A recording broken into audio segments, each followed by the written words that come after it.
Buenas tardes, estamos con el profesor José Vicente Quimbaya, quien nos va a colaborar esta tarde con la entrevista para el curso de Historia de las Matemáticas. Muy buenas tardes, Guille. Profe, vamos a trabajar sobre los aportes de la civilización griega y egipcia a las matemáticas.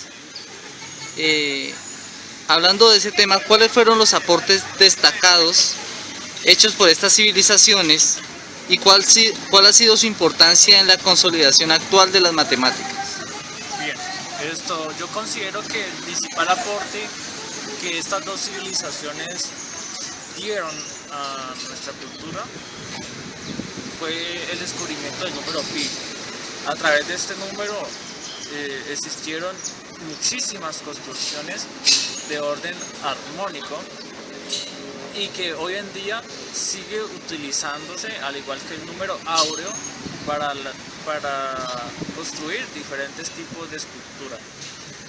Además, en la consolidación de las matemáticas aportó mucho en la parte de geometría plana.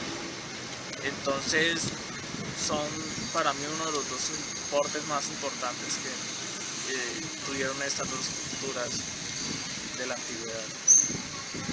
¿Por qué se afirma que los griegos fundaron las matemáticas con un sistema deductivo? Bueno, Guillén, para mí esa afirmación se puede dar desde el momento en que grandes matemáticos de la cultura griega empezaron a matematizar la naturaleza. Entonces, a través de ello, pues hubo razonamientos deductivos y de paso, pues consolidaron la parte lógica de las matemáticas. Se dice que las matemáticas en Grecia consolidaron la Edad de Oro. ¿Por qué se denominó así cierta época entre los años 200 y 300 a.C.? Bueno, esa Edad de Oro se debe a la gran cantidad de matemáticos que había en esa época. Inclusive se puede destacar Arquímedes, se puede destacar Euclides y Apolonio. Saliéndonos un poco del tema, veo que Euclides es como un Bourbaki en la época antigua. Hizo demasiados aportes y para mí que Euclides fue como un seudónimo de un grupo de matemáticos que trabajaron en esa época.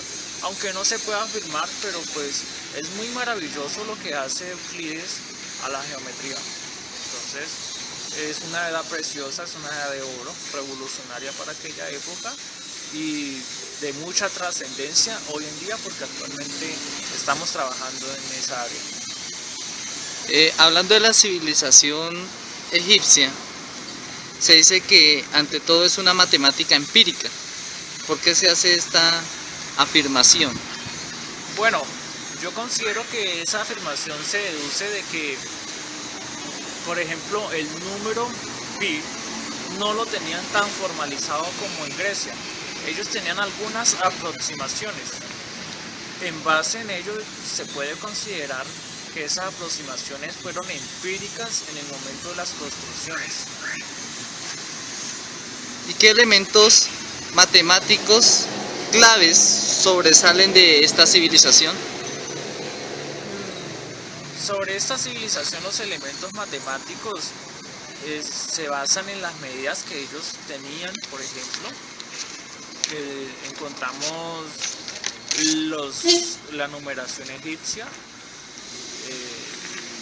que pues hoy en día no se practica, pero en su época fueron de gran valor. Según la historia, la palabra geometría se utilizó por primera vez en Egipto. ¿Qué significado tenía para esta civilización esta palabra? Cuando el río Nilo tenía sus crecientes, inundaba varios terrenos en Egipto.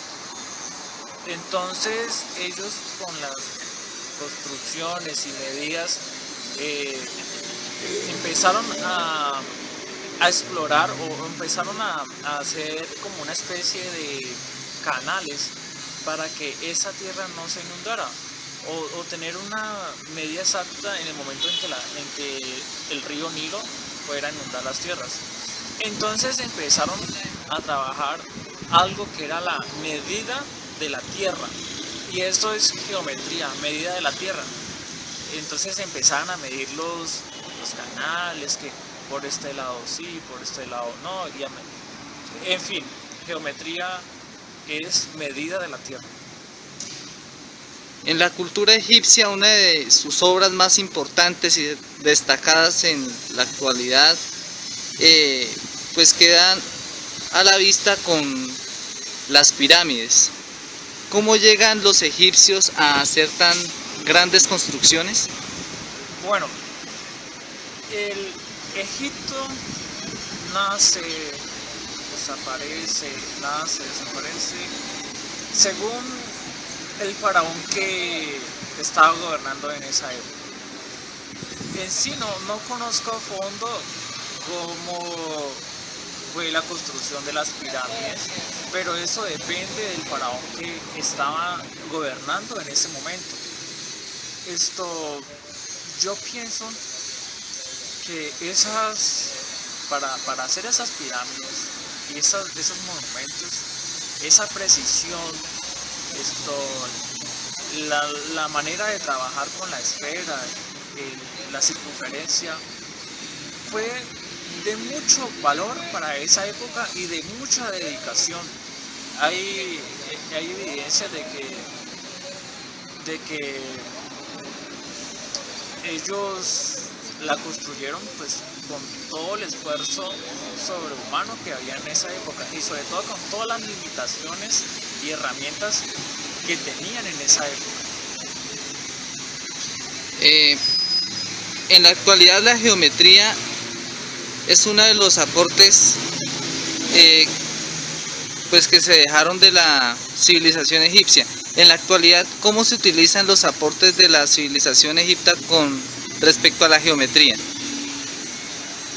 Bueno, los aportes que trabaja o que dejaron la civilización egipcia con la geometría de hoy en día se basa tal vez en las proporciones.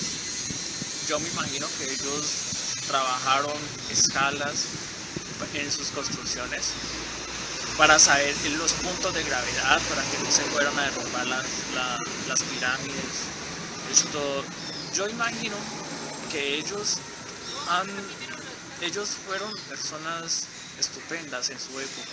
Infortunadamente, como hoy en día, había guerra, ¿cierto? Y en ese momento pues todavía hay guerra. Entonces, seguramente en un lío de esa cultura ha caído, pero de todos modos ha resurgido otra y vuelven y caen. Es muy común mirar esos cambios sociales, y pues data al menos de unos 3.000 años de antigüedad, 4.000 años de antigüedad.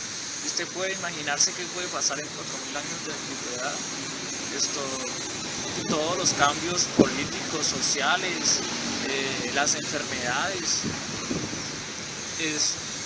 Yo pienso que hoy en día nos deja mucho para seguir estudiando estas pirámides, a pesar de que hay varios matemáticos interesados en su estudio, hay varios filósofos, varios historiadores. Aún queda bastante por descubrir, y pues para mí sería un orgullo ir y conocer y empezar a explorar, investigar en esta área a fondo.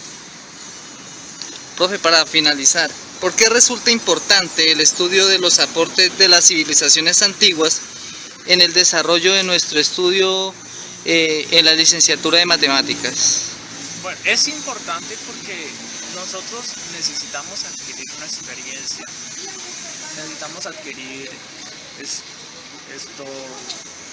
conocimientos, como lo hicieron ellos en esa época, y cómo hoy en día se pueden mejorar. Entonces, han trascendido porque fueron y son y seguirán siendo conocimientos muy muy buenos. Aunque hoy en día, por ejemplo, en la geometría plana se han roto esos postulados de Euclides, y ha resurgido la geometría de Riemann o la geometría de Lobachevsky. Entonces hay mucho por trabajar, y yo invito a todos los estudiantes de licenciatura en matemáticas de la UNAM a que sigan explorando, a que sigan asombrándose y a proponer nuevas teorías. ¿Quién quita que seamos grandes personajes en el futuro? Profe, muchas gracias por su tiempo y su colaboración. Bueno, Guillen, en cualquier cosa con mucho gusto, y recuerde, apreciados estudiantes, que estaré dispuesto a colaborarles en lo que más pueda.